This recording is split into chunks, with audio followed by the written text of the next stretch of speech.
Hello, Regan. Hello, Jason. So, have you heard of the Gen Z stare? So the Gen Z stare, okay, here's what I know about it. It's when you're talking to a person who's Gen Z and they maybe, I don't know, are either thinking what you said was sort of dumb or needing like a moment to compute and they just sort of like stare at you. That's kind of essentially it. So, there are a couple different definitions depending on who you ask. If you ask someone who's a millennial or older, they'll tell you that the Gen Z stare is when you're in a very normal social interaction with a member of Gen Z. You say something expected in a social interaction like, "Hey, how are you?" And instead of responding, you just get a very blank-faced stare. That's the millennial and older definition. Now, if you ask someone who's a member of Gen Z what the Gen Z stare is, you'll get a definition that's a little bit closer to what you just said, which is you say something that they consider silly or stupid, and rather than responding, they just kind of give you this blank face stare. But older generations have shot back and said, we all do that. You know, if you say something silly to me, I'm also going to stare at you like you just said something silly. And so they feel it's just a lack of response in a normal situation. Here's what I can tell you I like about the Gen Z stare. As an elder millennial, being made fun of for my skinny jeans, my side part, my just lack of interest, I guess, that boomers thought my generation had in the general workplace. I'm excited for some other generation to be finally taking some heat. You're happy to pass the torch of criticism from the older generations And to the Gen Z. younger generations. But That's yes, true. welcome to this space, Gen Zers. We're happy, or Zoomers? Is that what we're calling you? Welcome, Zoomers. We're happy to have you. Well, I wanted to learn more about what's going on both culturally and psychologically with this Gen Z stare, so I sat down with a professor of psychology to learn more.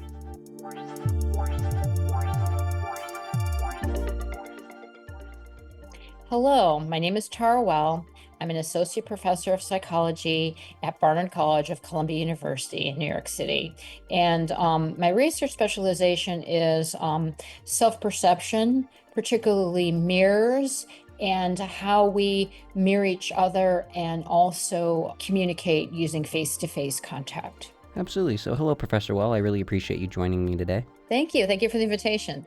Absolutely. So, I'll just jump right into it. So, in your professional opinion and in what you've observed, what is the Gen Z stare? The Gen Z stare is a term that's becoming more and more popular on social media. Several articles have been written about it. And it's the fact that many people have observed that young people of that age group tend to look at you with a blank look, both in person and in their social media accounts. I've noticed it myself, actually, as a college professor teaching for many years, that my class sort of has a more of a blank look on their face than they used to. And so it's a noticeable difference for me. However, I don't know that it's been studied scientifically to show evidence that it's specific to Gen Z. I think it's likely to be specific to some other things that Gen Z just, naturally has more exposure to. For instance, spending more time online, having less face-to-face contact with their peers and other people. And also, it might have something to do with ideology in the sense of wanting to present yourself in a certain way and to be perceived in a certain way and not other ways. It's hard to know. There's lots of speculation on it, and I think it's going to be a very interesting topic to study more rigorously. Absolutely. And so, do you think this might be a phenomenon that we've seen before, just not as widespread? Or do you think this is something kind of recent and specific to Gen Z? I think that it is something that has cropped up after the pandemic, mainly because of, as we know, the rates of anxiety and depression have gone up significantly for the Gen Z group. The Gen Z group were the most affected in terms of their mental health, mental well-being from the restrictions of in-person socialization and their normal activities during the pandemic. So I think it is definitely related to that. And the time that was missed by that group I think it impacted that group much more heavily to have missed that much time socializing in the normal ways that we had been socializing before the pandemic.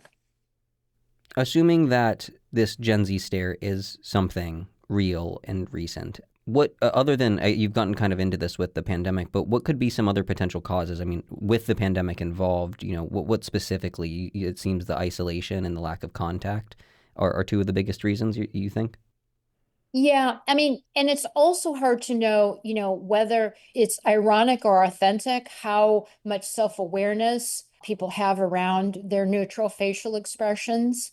And so we know that facial expressions have a lot to do with how we're feeling. In fact, we can actually even change our moods by changing our facial expressions. People say when you smile, you'll feel better. Well, there's actually evidence for that in research that has manipulated the corners of a research participant's mouths, have found that they actually feel better, even if they're not intentionally aware that they were smiling or urged to feel better. So when your face is just kind of neutral and flat, you can be regulating your emotions so that you don't want to appear, too eager, too cringe. You don't want to be like all smiley and then have someone come back and kind of reject you with this neutral stare. So it could be a way to sort of suppress how one is feeling, not wanting to show emotion. It could also be, people who are more in feeling more depressed or anxious and just having that kind of flat, neutral expression where they have an awful lot going on inside. Again, it's really hard to know when you just look at it. Gen Z is also has been exposed to, growing up constantly online, and they've been exposed to, endless imagery and emotional content and all kinds of things that are meant to evoke strong emotions in us, to get us to click through and to stay watching. And so in a way, they might be just desensitized to all that like cultural saturation of all that heavily evocative kinds of images, posts, and things online that are meant to create a sense of outrage in us. So it's kind of a blasé thing. The other factor is exposure and embracing of non-beauty norms, and Gen Z aesthetics are oftentimes will reject the conventional beauty norms and the idea that you have to look beautiful and sexy and perfect and have the photoshopped image and the perfect body and the filtered image into something that's more raw and somewhat ambiguous, even embracing being awkward, not being perfect. And this has been labeled aesthetic of resistance, the idea of showing out an indifference to being making an effort toward trying to be beautiful or to create a pleasing aesthetic image for others. Absolutely. And so it sounds like a lot of the potential causes for this that you're mentioning have a lot to do with being online and in the digital space. And so something interesting I've also seen is that some members of Gen Z have been accusing members of Generation Alpha, the generation below them, of having a quote blue light stare from staring at screens that project a blue light. And so it seems like these issues could be kind of multi-generational with the generations that grew up online. Right. And if we, and the more time we spend online looking at a screen instead of looking at each other, the less, sort of practice we get, regulating our facial expressions, because the majority of communication when two people are face to face goes on non-verbally. And so when you're on your screen, you're not interacting in that way. So that then when you do interact with people in person, you might be a little rusty on your social skills and your kind of ability to express emotions and sort of make a connection with other people by making eye contact, by smiling, not in some kind of phony, disingenuous way, but just as a way to acknowledge other people's existence and their humanity and just to be kind.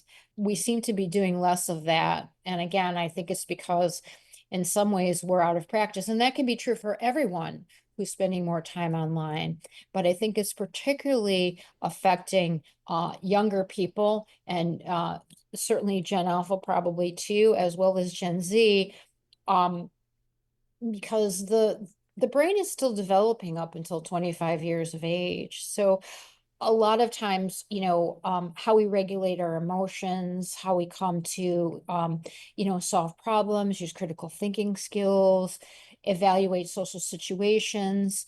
All those things are still developing. And so when those opportunities to practice and learn those skills were disrupted by the pandemic, I think many young people might have, sort of gotten behind on learning how to do that. And now their comfort zone is more looking at their screen than trying to go find a friend and meet them for coffee or having a chat with somebody face to face, even doing a Zoom call or something like that.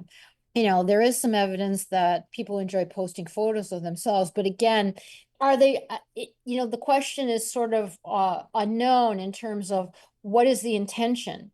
Is the intention to actually make a connection with other people? Are they sending a message that they're kind of just jaded and don't care about anything, that they don't want to appear too eager, too cringe? It's hard to know what the intention is behind it unless we do some more research and sort of ask people, what's that about? It's an interesting photo. I sometimes ask my students, are you okay? Because it's like I'm looking out at a sea of sort of blank faces, and I'm like, are you guys all right? And then they'll go, yeah, we are, so it could just be a new norm too. But I do think that we might lose something if we don't have those experiences where we're meeting people one-on-one in person and having a face-to-face conversation with them. However nerve-wracking and scary that might be for some of us, there's a lot of health benefits that go with it. It helps you regulate your emotions. It can certainly regulate your nervous system by being in contact with other people. It creates a sense of safety and security, and also gives you confidence because many jobs now require that you actually make face-to-face contact with people. So a lot of sort of the things that I've seen online, complaints from older people about Gen Z, are oftentimes, well, they were a service representative and they just looked at them with a blank stare instead of smiling and saying, can I help you? They were just like looking at them with a blank stare. And so older people aren't used to that because they grew up in a culture where, it was part of your job as a customer facing employee to actually acknowledge the customer and interact with them. And in some ways, sort of sync up with them and acknowledge them and feel like they're being seen and heard by you as a representative of, the business or whatever. So that's one issue that I'm sort of concerned about in terms of, I think jobs are going to change a lot in the next, 5 to 10, certainly 20 years. But the people who still have that ability to make good face-to-face contact, show up and feel like they can make a connection with somebody in a minute or two, are really going to have an edge in a lot of businesses, certainly that require communication, which I think most businesses do. So, in closing, do you expect or believe this should be something that should be studied psychologically in the future?